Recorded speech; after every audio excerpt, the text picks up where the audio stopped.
Donc bienvenue à tous et bienvenue dans cette nouvelle vidéo. Donc aujourd'hui le chat est là, enfin un et deux.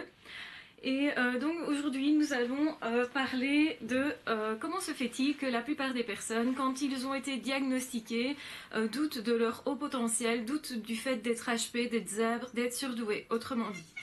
Alors, merci chat. Alors, il a vu des oiseaux, hein, si jamais il fait ça quand il a vu des oiseaux. Donc voilà. Donc nous revenons à notre sujet. Pourquoi est-ce que beaucoup de personnes doutent quand on leur dit qu'ils sont un HP? En fait, la plupart des personnes déjà doutent depuis l'enfance. Donc on se rend compte qu'il y a une certaine fragilité justement chez le HP, justement de par son vécu. Donc il a un parcours de vie un peu particulier dans le sens où la plupart du temps on lui dit mais non, tais-toi, tu n'y connais rien, arrête de croire que tu as la science infuse ou que tu as raison en fait. Et donc autrement dit, depuis tout petit on lui apprend à douter de lui-même et donc il doute de son intelligence jusqu'à souvent ne pas se croire intelligent et souvent il se rend compte en fait de tout ce dont il ne connaît pas. En fait, il ne se focalise pas tellement sur ce qu'il connaît, mais plutôt sur ce qu'il ne connaît pas, et donc du coup il va douter de lui-même, puisqu'il se rend compte quand même qu'il y a pas mal de sujets dans lesquels il n'y connaît rien, ou pas grand-chose, donc des sujets qu'il n'a pas approfondis, ou des sujets dans lesquels d'autres personnes s'en sortent mieux que lui, mais il ne tient pas compte souvent que l'autre personne ne connaît rien ailleurs, ne connaît que ce sujet-là par exemple.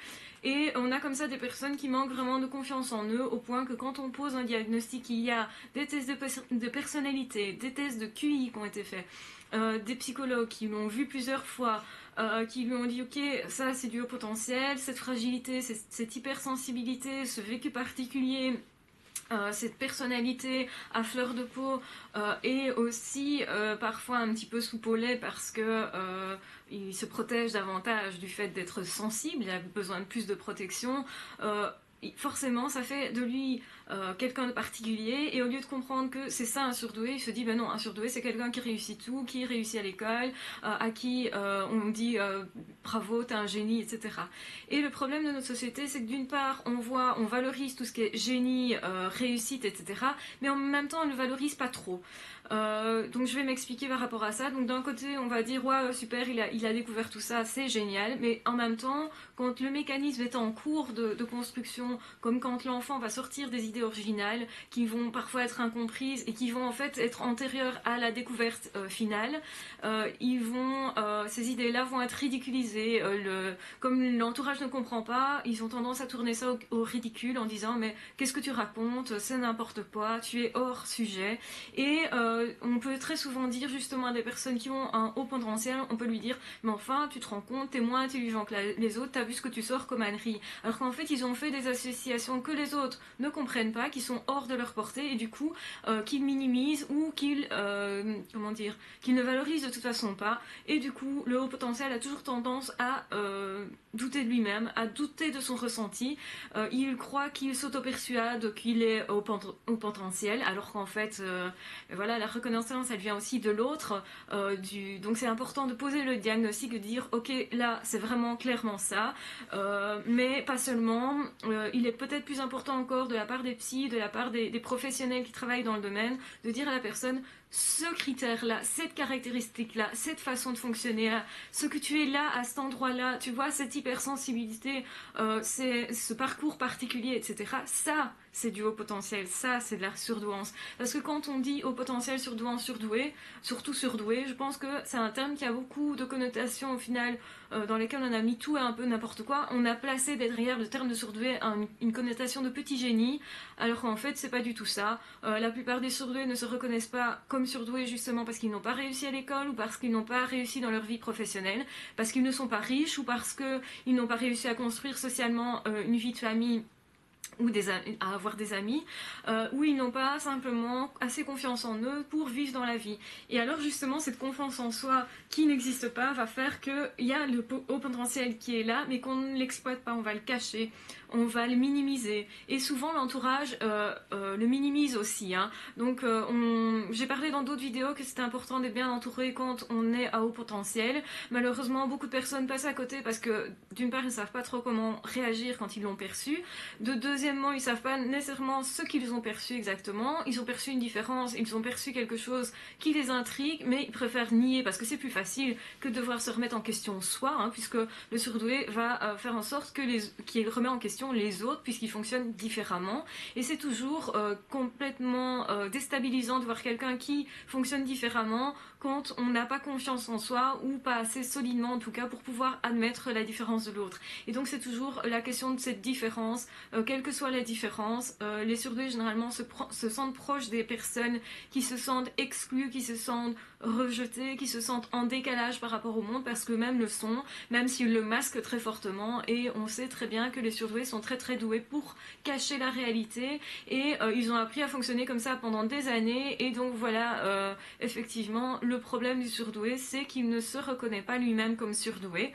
Alors il y a un autre problème, c'est qu'évidemment il ne veut pas paraître être plus fort, plus grand, plus beau que les autres, entre guillemets, hein.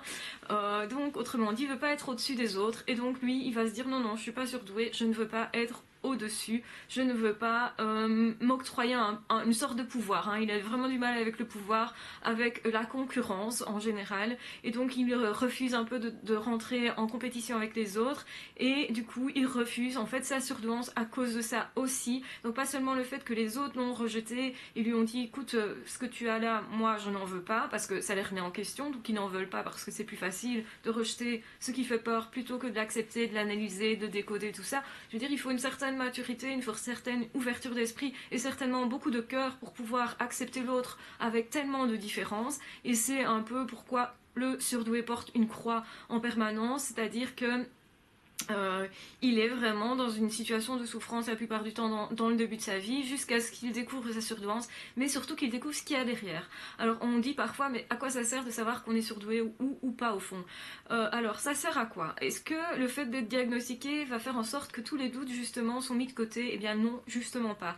Le surdoué par nature doute de lui-même, il doute de lui, et c'est pour ça en fait qu'il trouve des théories davantage plus importantes. À mon avis, il réfléchit autrement, et c'est pour ça qu'il dépasse aussi beaucoup de problèmes, qu'il a une capacité de résilience qui est plus forte, puisque du fait de sa vie, il a été plus souvent mis en contact aussi avec des situations difficiles dans lesquelles il a dû combattre un peu pour survivre au final, et donc il a dû être beaucoup plus créatif pour trouver aussi des solutions à ces problèmes-là. Ça a certainement développé sa créativité, ça a certainement...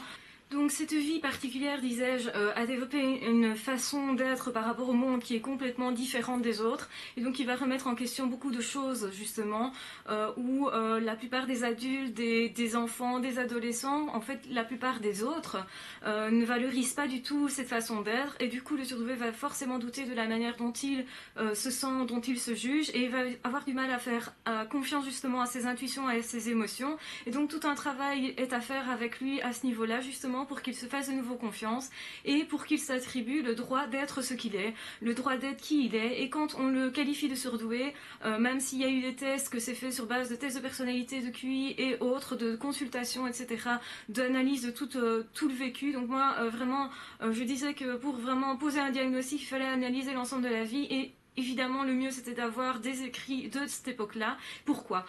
Parce que le surdoué, quand il découvre qu'il est surdoué, il se dit ok, mais c'est peut-être moi qui imagine être dans ce rôle-là, je connais maintenant toutes les caractéristiques, dans quelle mesure est-ce que c'est pas moi qui au fond m'adapte pour avoir ce profil-là? Puisque évidemment, le surdoué, il a appris à s'adapter tellement souvent que dès qu'il a compris comment fonctionnait quelque chose, généralement il s'est adapté, et donc il a justement été assez doué pour s'adapter de cette manière-là. Et il se pose la question qui est au fond légitime: mais pourquoi est-ce qu'au fond je ne m'adapterai pas à quelque chose que je connais? Est-ce qu'au fond j'ai pas tellement entendu parler de ça qu'au fond je me persuade que je suis comme ceci, comme ça, parce que j'ai détecté chez moi ça? Mais au fond, il y a aussi le terme de dire mais c'est un peu tout le monde, alors que non, absolument pas, ce n'est pas tout le monde. Tout le monde ne se reconnaît pas dans les caractéristiques des surdoués, tout le monde ne se fait pas identifier par un autre en tant que surdoués, parce que les surdoués se reconnaissent entre eux forcément, puisqu'ils fonctionnent de façon très très semblable, et donc forcément vous aurez dans vos amis des surdoués sans le savoir, automatiquement, c'est-à-dire que vous allez vous diriger plus facilement et avoir de meilleures relations avec des personnes qui automatiquement sont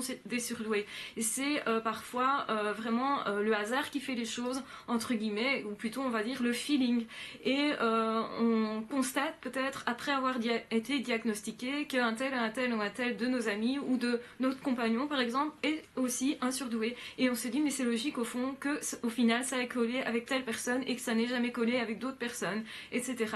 Et donc ça donne vraiment une façon de lire les choses qui explique les choses, et on sait combien le surdoué a besoin d'explications. Malheureusement dans cette explication il a aussi besoin de beaucoup d'assurance, il a besoin d'être sécurisé, donc c'est-à-dire qu'il doute toujours du fait que lui peut-être sa façon de raisonner, sa façon d'analyser les choses n'est peut-être pas bonne, et au fond il a besoin vraiment de se faire poser un diagnostic et de passer un test. Pourquoi? Justement pour se rassurer aussi et pour avoir une vue extérieure, parce qu'il ne fait pas suffisamment confiance à sa propre analyse. Et alors vous avez justement les non surdoués qui souvent vont jouer avec ça en disant mais tu vois t'es pas très intelligent. Ils vont en fait le fragiliser de façon plus ou moins consciente, puisque en fait ça le désarçonne que l'autre personne ait un potentiel, et pour qu'il se sente sur le même pied que l'autre, et bien pourvu qu'il n'utilise pas ce potentiel justement. Et donc vous avez comme ça une sorte de machination qui est mise en place de la part des non surdoués malheureusement, malheureusement je vais dire parfois c'est conscient. Vous avez comme ça des jeux entre époux qui se jouent, où justement si l'autre développe trop son potentiel, eh bien il va évoluer de façon tellement importante que le deuxième ne saura pas le suivre, et c'est la fin normalement du couple. Et donc en ressentant ça, forcément le conjoint ne va pas avoir envie nécessairement que la personne au potentiel se déploie. Alors c'est un petit peu égoïste hein, quand même cette façon de faire, et en même temps c'est légitime, parce que quoi de plus normal que de vouloir conserver son couple, et si on l'a établi à un moment donné c'est justement pour le faire durer, et je pense que c'est aussi s'attacher à ses rêves que de faire ça. Donc il y a beaucoup de choses qui sont en jeu dans la relation avec un surdoué, surtout avec un non surdoué, et voilà pourquoi parfois ça crée des discordes, et voilà pourquoi aussi la vie du surdoué est si compliquée. Mais pourquoi alors faut-il vraiment poser le diagnostic et le comprendre en fait, pour que à un moment donné l'HP se dise ok j'ai un potentiel et je choisis de soit l'utiliser si ça fait sens pour moi, ou soit au fond de ne pas l'utiliser, mais en connaissance de cause. C'est pas parce que les autres ont décidé que je n'utiliserai pas ce potentiel que je vais ne pas utiliser ce potentiel. Peut-être qu'au contraire, moi j'avais envie d'utiliser depuis longtemps et que ça dormait en moi et que j'ai eu l'impression de me renier longtemps, et qu'une fois qu'on se découvre surdoué et que le diagnostic est posé et qu'on sait ce qu'il y a derrière ce terme, parce que évidemment ce n'est pas juste être un génie ou juste avoir des résultats, donc la société est d'accord qu'on ait des résultats, etc. Encore que financièrement, il ne faut pas trop non plus avoir de résultats financiers, hein. Parce que voilà, à nouveau, ça montre qu'il y a un potentiel, et donc les choses sont pas égales, et donc voilà, enfin bon. De toute façon, nous sommes dans des sociétés où il ne faut pas trop parler d'argent, ni trop de réussite financière.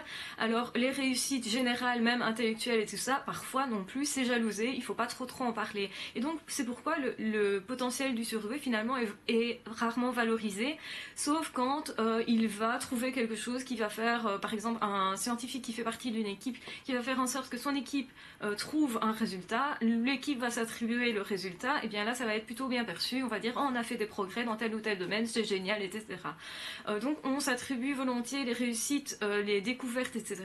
Mais par contre, le normopensant, enfin j'aime pas ce terme, mais bon, il faut bien choisir un terme, ou le non surdoué si on préfère, enfin bon, c'est pas non plus génial de parler comme ça, mais bon. Donc le non surdoué va se dire, mais ok, ça je suis d'accord avec ces résultats-là, parce qu'au final ça apporte quelque chose à tout le monde, à nous aussi, et il valorise très peu finalement les réussites qui seront personnelles.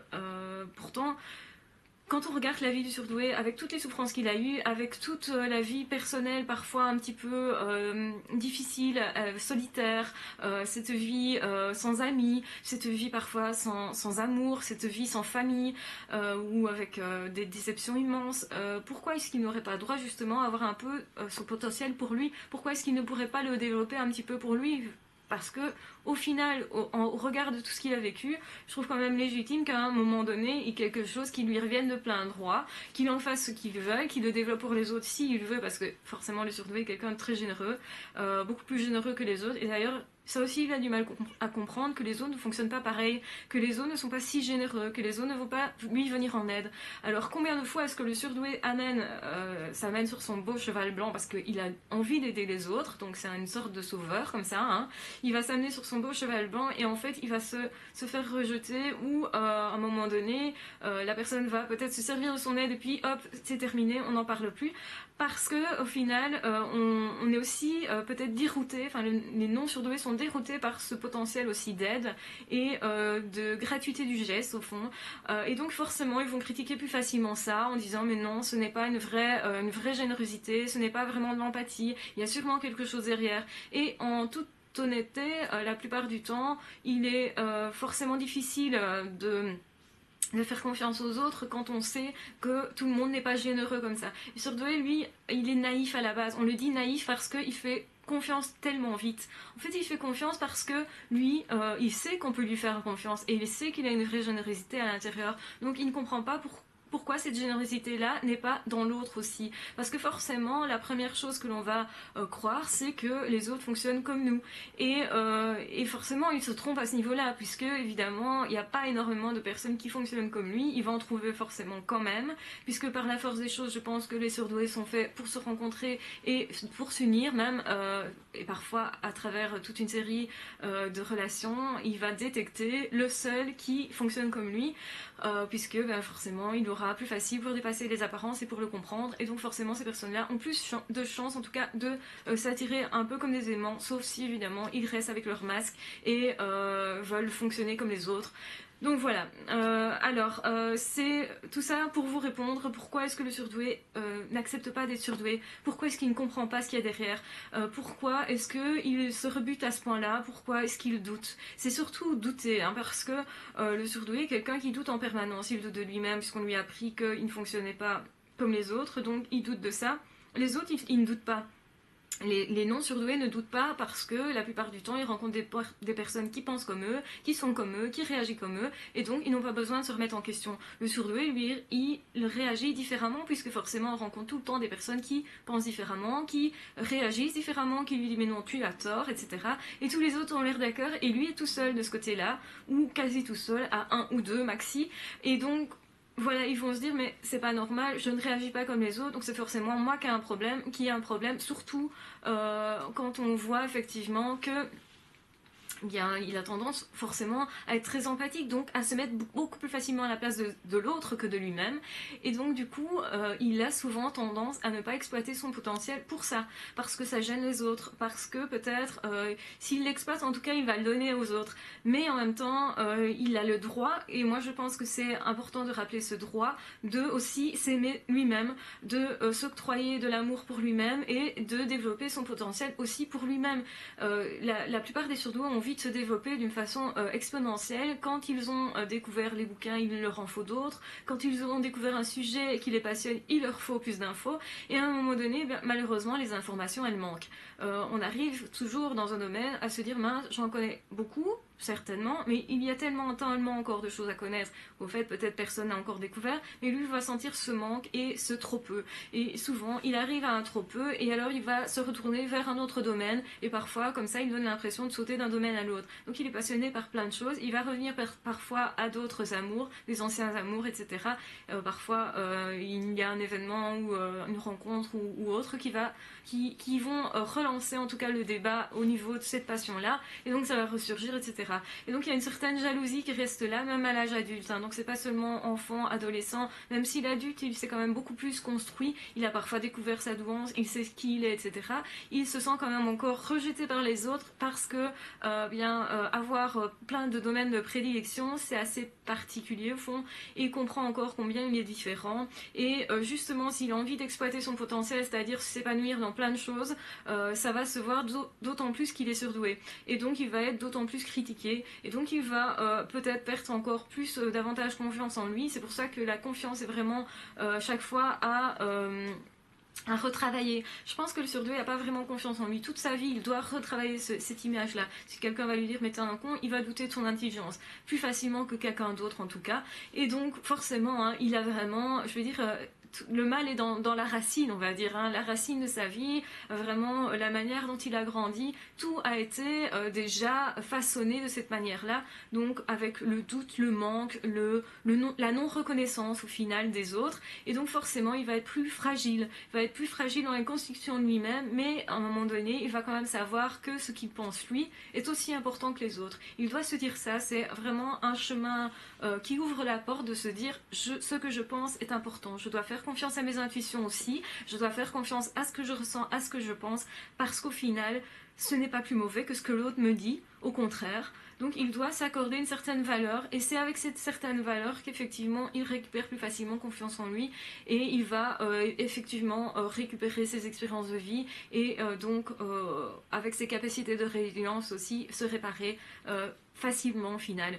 Donc voilà, je pense que cette vidéo pour ceci est assez longue. Je pense que c'était très important de parler de cette chose justement qui est le doute qu'a le surdoué, et même quand il sait qu'il l'est, il va se dire oui mais si je me fourvoie, oui mais si je me mentais en moi-même, que en fait ce n'est pas ça, c'est peut-être pathologique en fait, parce que évidemment vous avez beaucoup de psys qui vous diront mais non c'est pas de la douance, c'est pathologique, et parfois seulement après quelques blabatages, on va dire, c'est-à-dire quelques discours, un peu d'échange et tout ça, et voilà quoi, parfois certains psys concluent trop vite que d'office c'est pathologique. Attendez, vous n'avez pas connaissance de toute la vie de la personne, vous n'avez qu'une discussion avec, et on peut se permettre de conclure que ce serait pathologique. Moi je suis pas d'accord avec ça, je suis pas d'accord avec cette vision des choses. Je trouve quand même que quand on est psy, il faut avoir une certaine empathie justement, de se dire attention, quand on pose un diagnostic, on ne le fait pas à la légère, et quel qu'il soit d'ailleurs, hein, que ce soit pathologique ou non, et que même quand on pose un diagnostic de surdouance, je pense que ça ne doit pas être pris à la légère, au contraire, ça doit être vraiment travaillé, on doit être sûr de soi, et vraiment ça doit s'appuyer sur toute une série d'analyses au niveau de la vie, au niveau du vécu, au niveau des relations. Donc forcément, si vous êtes surdoué, vous aurez rencontré des pervers narcissiques, vous aurez aussi rencontré d'autres surdoués, automatiquement. Donc ça, c'est important de l'analyser. Vous n'avez pas la même propension quand vous êtes un normand-pensant à avoir rencontré des pervers narcissiques et des surdoués.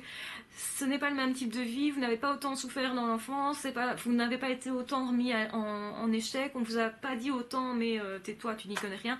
Et il y a quand même des choses qui sont très très typiques dans la vie même du surdoué, et je pense que c'est peut-être beaucoup plus fiable que le test de QI, que seulement le test de QI en tout cas. Parce que le test de QI, oui ok, ça témoigne d'une certaine richesse scolaire, on va dire, hein, intellectuelle. Mais l'intelligence n'est pas que ça, hein. Donc il faut vraiment faire attention, ne pas se baser que là-dessus. Il y a des tests de personnalité qui existent, qui quand même détectent en tout cas un fonctionnement particulier, et sur lequel on peut s'appuyer aussi en disant voilà, cette personne, s'il a ce type de profil, étant donné qu'il y a peut-être que 3-4% qui ont ce type de profil, eh bien c'est pas par hasard qu'on tombe pile sur ce profil-là.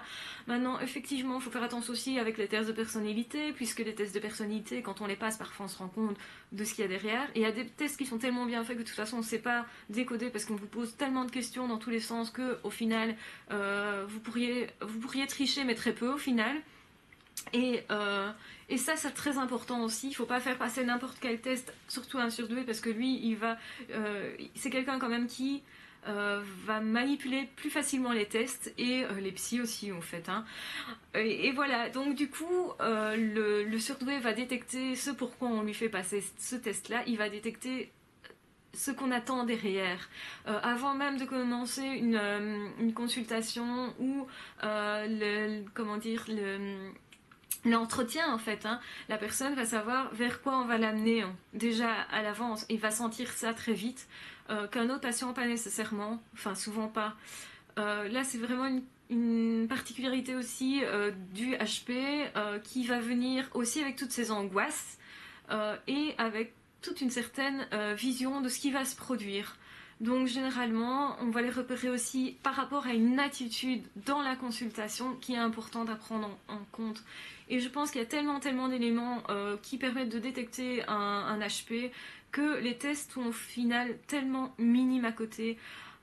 et que malheureusement les personnes qui ne sont pas HP, ils ne peuvent détecter qu'un HP que par des oui-dire, que par une approche qui finalement n'est pas tellement très proche, je vais dire. Oui, ils peuvent détecter un HP par les tests de QI, par la personnalité aussi. Mais quand on ne l'a pas vécu de l'intérieur, je pense qu'il y a quand même une recherche qui est moins pointue, moins fine et peut-être plus problématique. On peut plus facilement, à mon avis, passer à côté. Et je ne dis pas que c'est pas parce qu'on est HP qu'on va pas nécessairement passer à côté d'un. Ça pourrait aussi, on pourrait se tromper comme tout le monde. Mais malgré tout, il y a toute une série de nuances de vécu qu'une fois qu'on l'a vécu, c'est comme tous les vécus, une fois que vous avez vécu quelque chose, c'est quand même une connaissance qui est tout autre, qui est tellement sentimentalement parlant, prenante, que vous ne pourriez pas dire que ça ne vous touche pas et que vous ne pourriez pas dire mais je ne connais pas cette chose-là, mais si quand vous l'avez vécu, vous le connaissez d'une autre façon. Et je pense que c'est vraiment vraiment important, en tout cas dans le cas de la surdouance, d'être parfois en face de quelqu'un qui est comme vous. Parce que la finesse du regard va être différente. Et même s'il y a beaucoup de professionnels qui sont compétents sans être surdoués, hein, on le dit clairement, je pense que la personne qui le sera va vous apporter autre chose.